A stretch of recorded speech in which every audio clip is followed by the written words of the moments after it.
Hello guys and girls, ladies and boys and girls. NATO says wake up, it won't stop here. The fighting in Ukraine and Russia, that's what the guy says of NATO. As you can see, I've eaten my breakfast and yes, that's Valley Water down there and some pennies. Wake up, it won't stop in Ukraine. It's an alarm call that's ringing across the Baltic states about neighbouring Russia. From the northeast tip of Estonia, through the forests of Latvia, to the southeastern corner of Lithuania. Many here are worried about what might follow Russia's war in Ukraine. War has already happened, so it's not a question, is Russia going to be aggressive? It already is aggressive. We take a journey along NATO's eastern border with Russia, where civilians are mobilising to deter the threat, and ask if the UK and other allies should be doing similar. In the far northeast of Estonia lies the city of Narva. Russia sits just across the river. A crossing point called the Friendship Bridge still connects the two foes, though unlike most of the rest of the Baltics, some of the residents here are sympathetic to Moscow. It's hard to believe that this is the very edge of NATO's border and Russia is just a few metres behind me. But any attempt by Russian forces to cross that line would trigger an Allied response. And not just a professional one. A growing number of civilians are also learning how to defend themselves. These part-time soldiers on an island off Estonia's west coast are dubbed the SAS. It stands for Saturdays and Sundays because that's when they train. Their commander has a warning for Moscow. It will be a bloody mess if you come here. We will definitely kill as many of you as possible.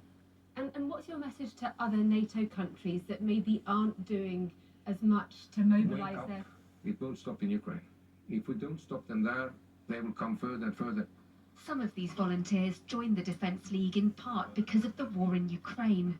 And they say they're prepared to fight should Russia attack. I have to take the weapon and trying to protect my family, my home. And why is your island so important to you? It's my home. It's easy. You need home, yeah. It's a good place. Hiiumaa Island would be an attractive target for Vladimir Putin in any war with the West, giving him the ability to control access to the Baltic Sea. It's the kind of threat that plays on the minds of NATO generals. This top officer says the chance of any attack on Allied territory would grow should Russia succeed in Ukraine. How seriously we take the support in Ukraine? If we give up in Ukraine, so are we giving up also our own defense? So it's quite critical and should be not separated. The danger posed by Moscow is well understood across the Baltic states, where they've just agreed to build a physical defensive line along their eastern frontier. All three nations were previously part of the Soviet Union, a collective trauma. We're in Latvia, which shares a border not just with Russia, but also Belarus, which is a key Russia ally, and that's why this place is, like the other Baltic states, very, very nervous about their neighbours. They've been warning about the threat posed by Russia to the rest of NATO since they joined and were pretty much ignored up until about 2014 when Russia first invaded Ukraine, and that was the first big wake-up call. NATO belatedly started to rebuild its defences, including by sending troops to the Baltics, but then came Russia's full-scale war and an even bigger alarm bell for Europe. It prompted Latvia to reintroduce conscription. Some of these recruits are part of that programme. At a training camp, they practice how to counter an ambush with pretend gunfire, and even an imaginary grenade.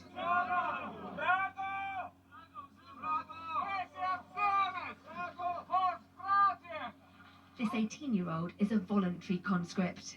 I think that every man in the world needs to at least try military life.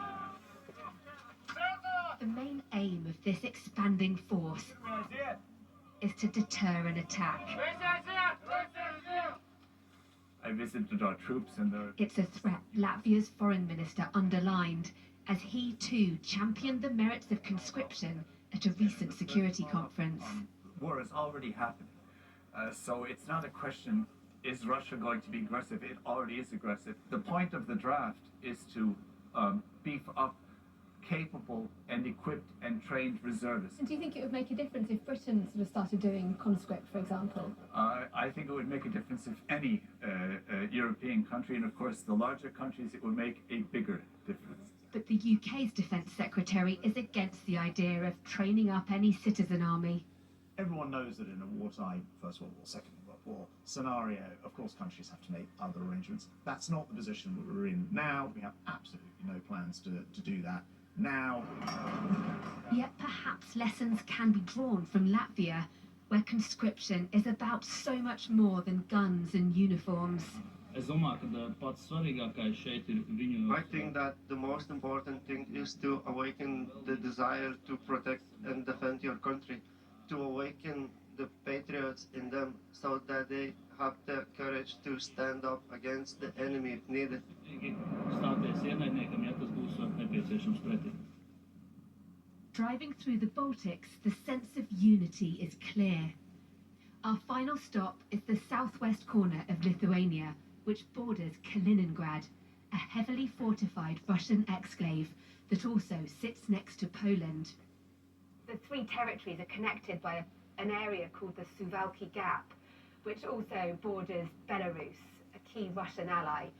And the thinking by NATO officials is that should Moscow seize the Suwałki Gap, it could effectively cut off access for NATO to all three Baltic states, so it's seen as a real choke point. But the crossing here between Lithuania and Kaliningrad is also an important transit point.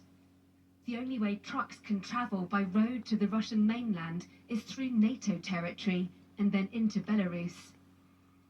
The same's true for people. Passports are checked. It's orderly, not hostile. But the fence that divides the two sides is closely monitored. The white post marks out Lithuania, red and green for Russia, with a river running in between. The Lithuanian border guards that we've been with said that they patrol on the other side of the fence, but on this side of the river, all the way along this line, looking out for any kind of suspicious activity. About 2 or 3 times a year, people try to cross this border illegally and they are then caught. There are cameras operating 24 hours a day and also patrol towers that again scan the area looking for anything out of the ordinary. Lithuania's president summed up this region's response to the looming threat next door. All Baltic countries, Poland and other countries of the eastern flank of the NATO do a lot in order to use all the possibilities of collective defense system called NATO. But we also do a lot individually by increasing our defense spending, by closely cooperating with our neighbors, and my country is especially active in this field. It's why citizens in Estonia, Latvia and Lithuania are preparing for a war they hoped never to fight. Well, But UK their should ability to deter Russia basically may depend conscript on people whether to go in, other allies and Northern Ireland, follow Scotland, suit. Wales. Deborah Haynes, Sky News. Like it said in there, it ain't going to stop. It's going to keep. They're going to keep attacking NATO and the other countries. It's just going to keep going on and on and on. So we all need to get ready. Ain't going to just stop there. The guy said. Anyway, thank you for all joining me. See you next video. Take it easy. Peace. Separate unit that is working near